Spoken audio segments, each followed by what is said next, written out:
Hello, everybody. This is Ferris. And this is Caleb Lenore, and welcome to another episode of Conversations with the Homecare Guys. Guys, Caleb, I'm super excited about today's conversation. We're going to be going through and talking about how to have a crucial conversation. This is something, Caleb, everybody's going to have to go through and have one day. Yes. That's going to be really, really good. But before we get into that, Ferris, how was your week, your weekend? Oh, man, this weekend was extremely exciting, man. I got a chance to... I saw some pictures you rode your bike, man. I was riding my bike this weekend, so I got a chance to crank it up, get it outside of the garage.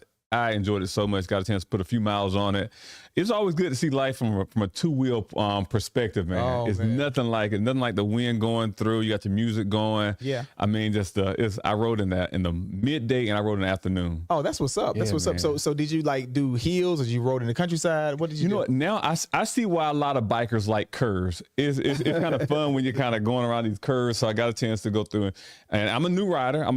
So Okay. So just been riding for a little bit less than a year. So I'm not going out there taking all these daredevil stunts, which I would never do that. But I can see the enjoyment of riding. So I got a chance to just ride around neighborhoods, ride around the city, getting comfortable with riding around cars, making turns. It's a lot. It's a lot that goes along. You have to be so alert when you're riding the bike, because you have to think about the bike, the gears, the cars it's turning. It's a lot to go through and think about. I think I'll be continue to think about with the music. I just want to just keep riding. I'll be like, you know what, I'm already in North Carolina. Man, So. that's one thing. I intentionally, some bikers have like Bluetooth where they can hear the music. Right. I intentionally don't have that because I really want to be focused and kind of maintain my safety and just enjoy the ride, man. So that was really good, man. Oh, well, that's what's really up good. then, man. I'm glad you had a good weekend. Yeah, man. It looks like you had a good weekend. Somebody went fishing, looked like. Yeah, so I am like, okay, so that's one of my hidden secrets is I'm a fisherman, and so I love fishing. So I went fishing on Sunday, and I literally less than 15 minutes I caught 2 bass. Man, Yeah. it was nice size too. What did you use to fish? I use, you know what? I used some kind of it was like some kind of plastic lure. The little gig thing? Yeah. I put that on there. You put it on there, yeah. It's on the green rod. I was looking for those on rooster tails. I used that. I used that little, it was like white with like a pink tail.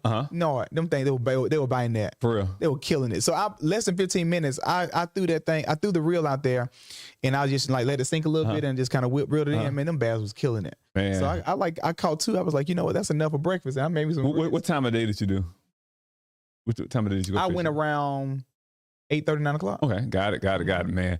Without in the morning. In the morning, yeah. Okay, yeah. So yeah, that was a good time because the sun was probably out and they was able to see it. It was just the sun was hitting, and yeah, you know, I fish on that little corner. You know, when you come from the driveway, that little corner right there. That man, they were just biting them. Exactly. I see it right there. Man, so that's fun. That's when I saw the pictures, I was like, man, I need to go fishing because I really enjoy fishing. Love my Bill Dance type rooster tails and everything. When I went out the other day, I was like, where's the doggone rooster tail? I got a black one. They normally hit the black one. Yeah. So like that black one that I have, they normally do a good job with that. But that lure that you had with that little white girl with the little pink tail.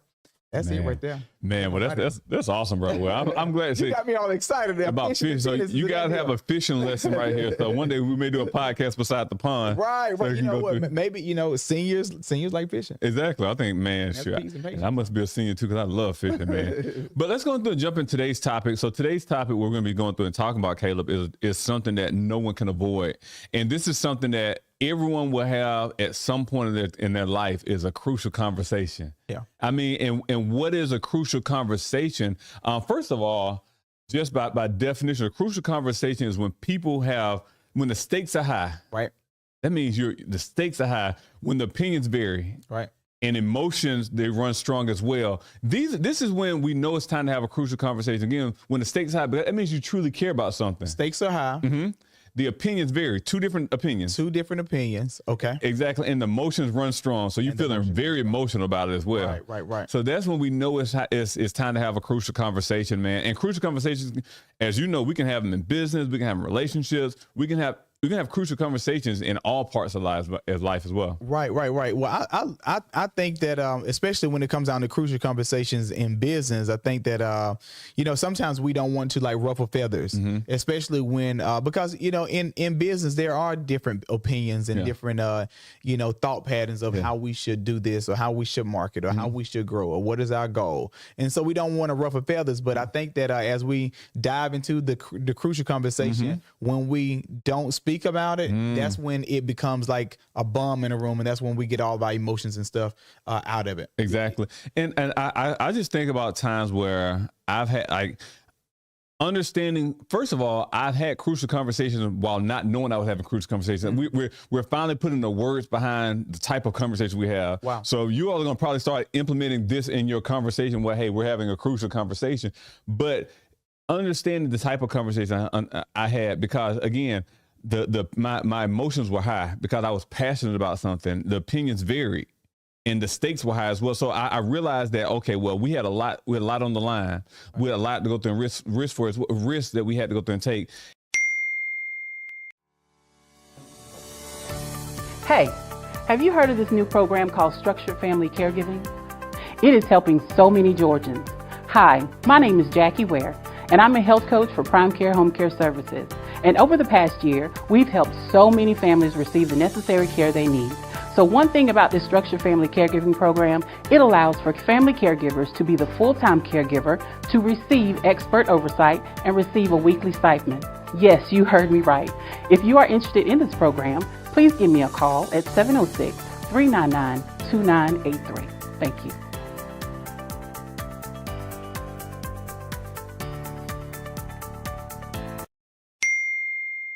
And so one thing, Caleb, when I look at crucial conversation is, the first thing is kind of get into the root of it. Right. I think if I think about it in the past, a lot of times I've had conversations where I just wanted to go through and win. I'm like, you know what, this is a conversation, and my opinion was the best thing since sliced bread, and I wanted to go through and win. I wanted to go through and convince another person to believe as I believed, or to go through and do what I said. And that was not the proper way to have a conversation. The proper way to have the conversation is to go through and make sure both parties are they feel safe.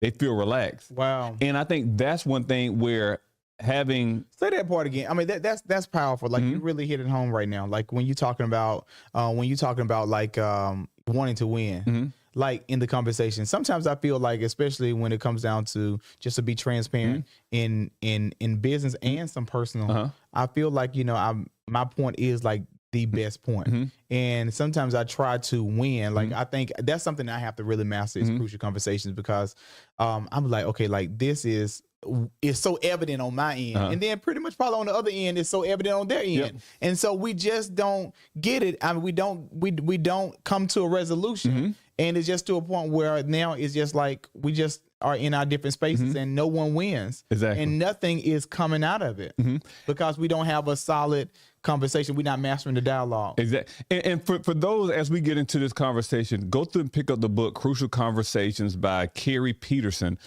It's an amazing book. I'm reading it. And one thing, we're not saying that we're masters of crucial conversation. The things that we learn and that we're actually sharing through our conversation are things that we're growing on as well.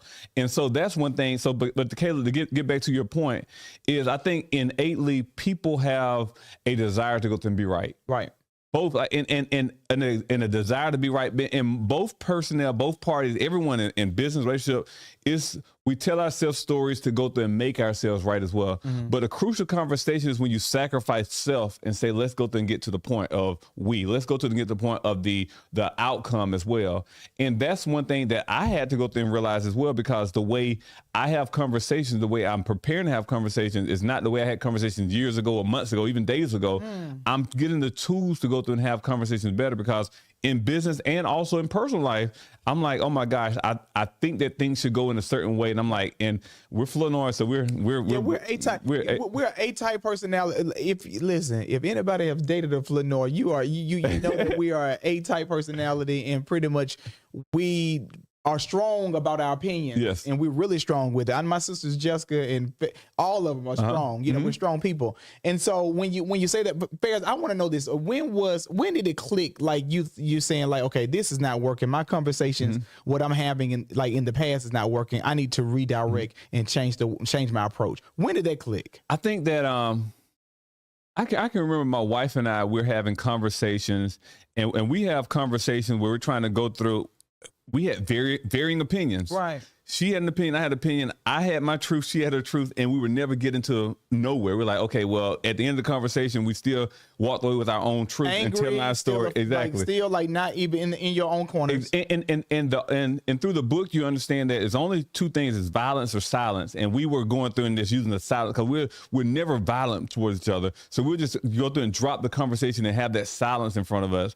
And we realized that was not going anywhere.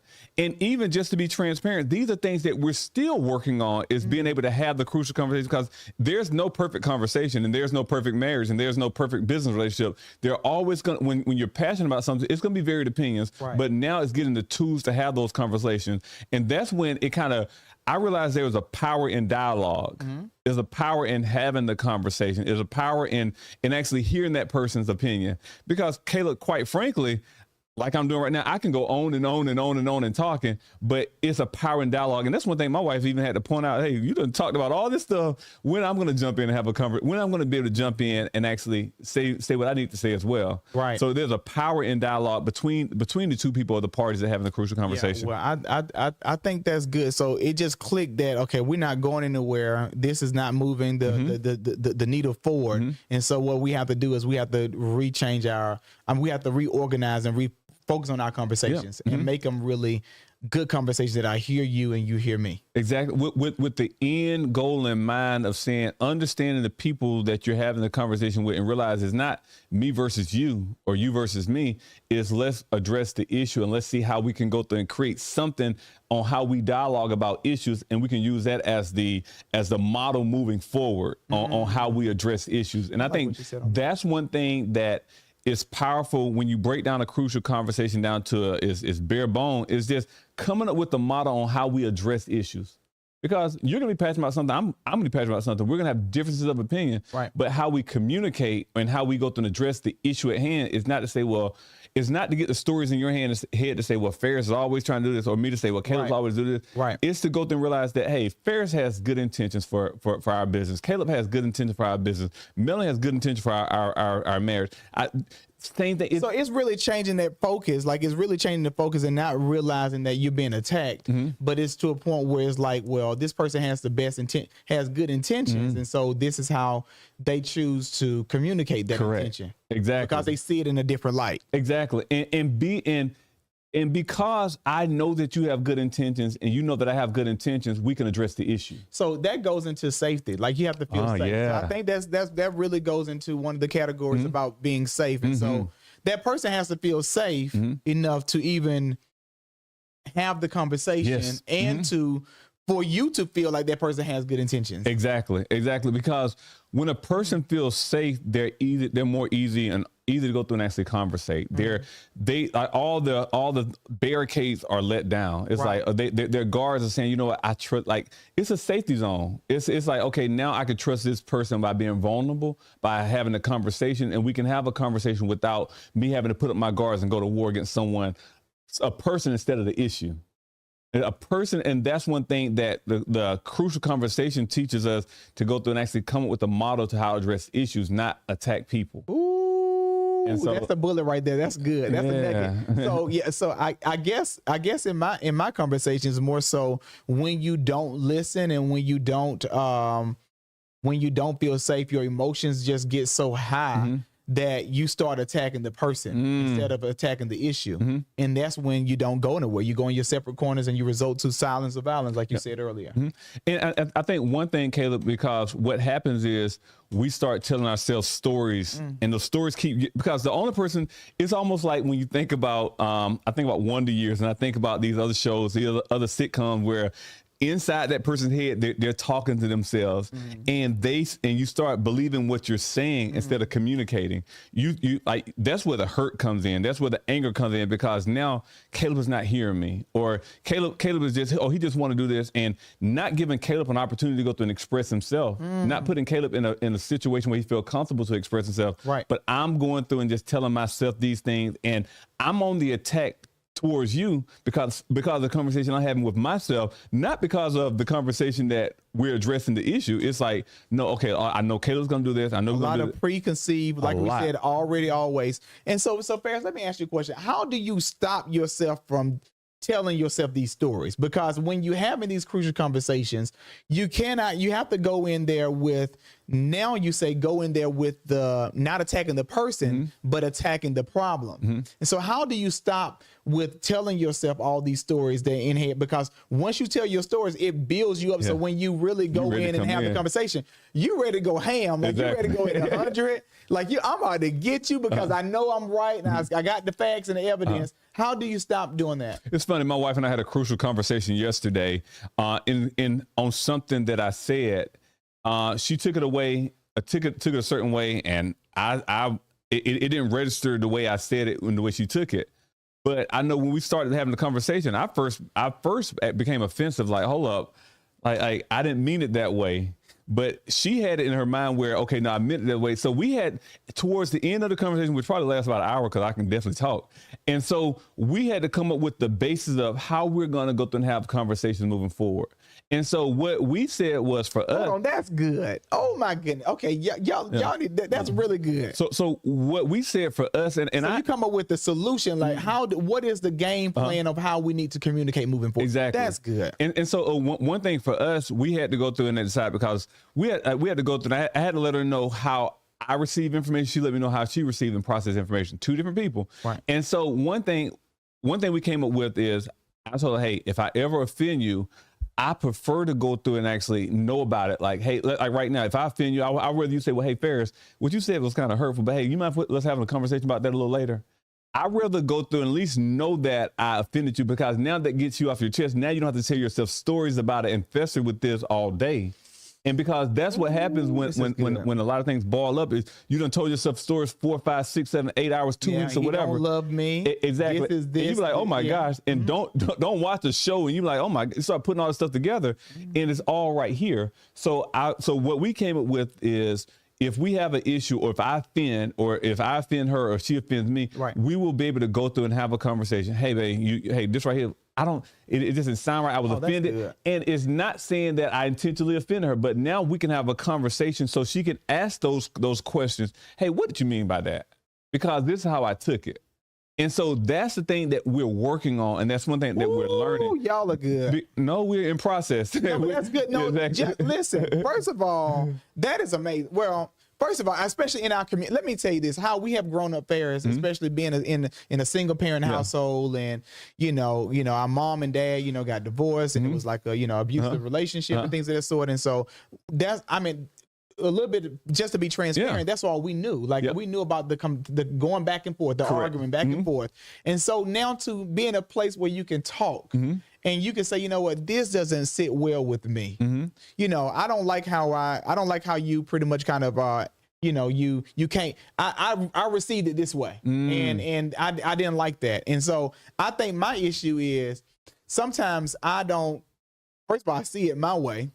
Okay, so I need to look at other people's perspective, but I come in with a standpoint of like, I tell myself so many stories, and those stories become so factual in my mind, because it may be a little piece that I see that is so true, but then it like to a point where now when we have the conversation, I'm already like, boom, I'm here. And so it's kind of hard for me to bring back down and simmer down until we have an engaging conversation. And so that's what, like, when you say that, like, that's like, wow. One thing I try to catch myself on and saying, is this person's intent to hurt me or to do harm to our relationship? Yes. Is that the ultimate goal? And that's one thing my wife and I, we talked about. I'm like, I know my wife would never intentionally hurt me or do harm to our relationship. Wow. Will we disagree? Will things happen where it may hurt? Yes, that's life. But will she intentionally go through and hurt or do harm? Does she intentionally mean to come in and stab me? No, she don't. And she had to ask herself that as well. Hey, will he intentionally come in and hurt me? Will he intentionally put me in? And the answer is no. It's not saying that I won't hurt her. It's saying I won't intentionally do it. So now with that, if that's the story I'm telling myself, is this is not her intention, now we can go through, since the hurt was there, since offense or whatever, we having a crucial conversation, now we can address the issue, because I know the heart. Right. And I know the heart is not intending on, but the actions or what was said or what was done, this is what hurts. Let's go through and talk about that. Right. Oh my goodness, Yeah. this is good. Yeah. This is good. This really needs a part two. Because this is really good, because I think that a lot of families, and especially in business, like the people that are entrepreneurs watching this this podcast, you're going to encounter crucial conversations. You're going to encounter crucial conversation with your employees, with your team members, even with your leadership team. Ferris and I, we have conversation all the time. I think I need to start saying, Ferris, you hurt me. Yeah, you know, exactly. This is something that you did. I didn't like that, and let's talk about it later. And my thing is, I will keep it in, and now when it goes up, like it's gonna be up. Like how Cardi B said, if it's up, it's stuck. And so it's like, now we're gonna have to really talk about it, you know. But I think that especially in business fairs, a lot of people, and especially being a CEO. Let me ask you a question about this before we get ready to tie this in. As a CEO, what has been one of your conversation that you actually thought about, like, you know, this was like one of the most crucial conversations that I had to deal with in the organization? I think how I gauge the level of conversations, like every conversation is not a 10. And so what I like to be very proactive in my approach and how I conversate to go through and prevent a 10 from coming. I think just thinking back, kind of crucial conversation that has had to happen. Probably one of our conversations. I don't know. Yeah, like I know we've had crucial conversation. I know our videographer Zach, we've had a crucial conversation. I'll give that for an example. I remember Zach said, "Hey," but I remember us having a conversation because the differences of opinions. We were both passionate about actually something that we were like. Zach is definitely a passionate videographer. Right. Been trained in skill and school and everything in that. I've kind of worked my way from the ground up, kind of learning a few things, but I had to go through and understand our opinions vary. Right. Stakes are high. Stakes are high because we both desired to go through and build this particular department with the utmost quality, etc. Right. And so we had to have a conversation just about what are the deliverables, because the crucial conversation was I had expectations that he didn't know about, and he had expectations that I didn't know about. And so what happens is we operate in silence where we don't address issues. But we had the conversation where we were able to go through and address the issue. Right. Because my goal is not to go through and say, well, Zach, hey, get out of here. And his goal was not to go through and say, you know, I'm out of here. Our goal was to go through and actually address the issue at hand. And thus from there, we've seen a phenomenal just impact in our videography, and phenomenal impact in our podcast, phenomenal impact in our advertising, because we were able to have that crucial conversation. And I said that to say this is because imagine if we would have avoided having the crucial conversation. Wow. Zach would have been gone. He would have said, you know, I'm out of here. I would have been frustrated. It'd have been a snowball. Growth would not have happened. It would have been on both parts. A lot of distance, and then the space and the environment would have been, you know, not a good environment. Toxic. And crucial conversations allows for growth to happen on both parts. It doesn't matter if you're leading an organization or a team within an organization. Or in a relationship, husband, wife, or spouse, or partnership, or whatever. It allows for growth. It gives the foundation of some time to go through and settle to grow on. So now we know how to have conversations as well. Yeah. I think we need to do another part 2 of this. I think so too, man. This is good because we can dive in a little bit more on how to handle some crucial conversations. I think that we need to do another part 2. But I hope you enjoyed this episode with conversation with the Homecare Guyz.